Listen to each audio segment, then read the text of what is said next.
First and second lessons will be read.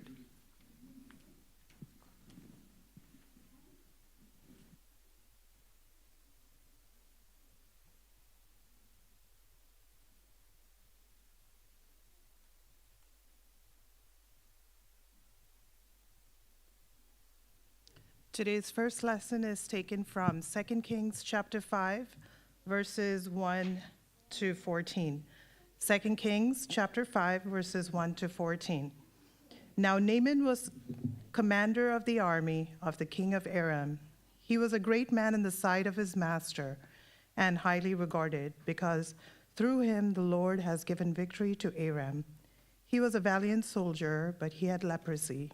Now bands of raiders from Aram had gone out and had taken captive a young girl from Israel, and she served Naaman's wife.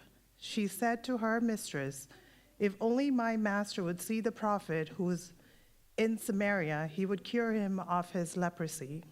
Naaman went to his master and told him what the girl from Israel had said. "By all means, go." The king of Aram replied, "I will send a letter to the king of Israel." So Naaman left, taking with him 10 talents of silver, 6,000 shekels of gold, and 10 sets of clothing. The letter that he took to the king of Israel read, "With this letter I'm sending my servant Naaman to you, so that you may cure him of his leprosy." As soon as the king of Israel read the letter, he tore his robes and said, "Am I God? Can I kill and bring back to life? Why does this fellow send someone to me to be cured of his leprosy? See how he's trying to pick a quarrel with me."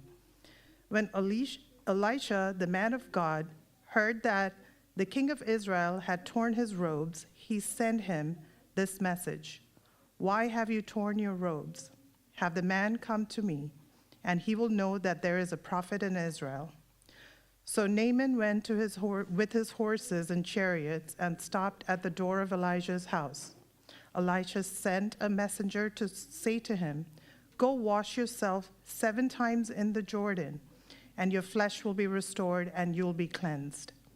But Naaman went away angry and said, "I thought he would surely come out to me and stand and call on the name of the Lord his God, wave his hand over the spot and cure me of my leprosy. Are not Abana and Pharpar, the rivers of Damascus, better than all the waters of Israel? Couldn't I wash in them and be cleansed?" So he turned and went off in rage. Naaman's servant went to him and said, "My father, if the prophet had told you to do something great, would you not have done it? How much more then when he tells you, 'Wash and be cleansed'?"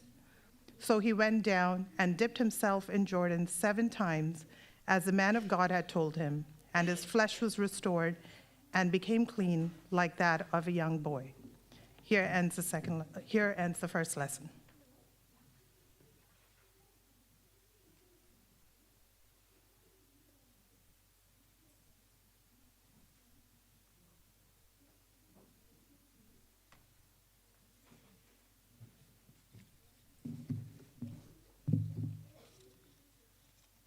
The second lesson is taken from Acts chapter 16, verses 16 to 18. Acts chapter 16, verses 16 to 18. Once, when we were going to the place of prayer, we were met by a female slave who had a spirit by which she predicted the future. She earned a great deal of money for her owners by fortune telling. She followed Paul and the rest of us, shouting, "These men are servants of the Most High God, who are telling you the way to be saved." She kept this up for many days. Finally, Paul became so annoyed that he turned around and said to the spirit, "In the name of Jesus Christ, I command you to come out of her." At that moment, the spirit left her. Here ends the second lesson.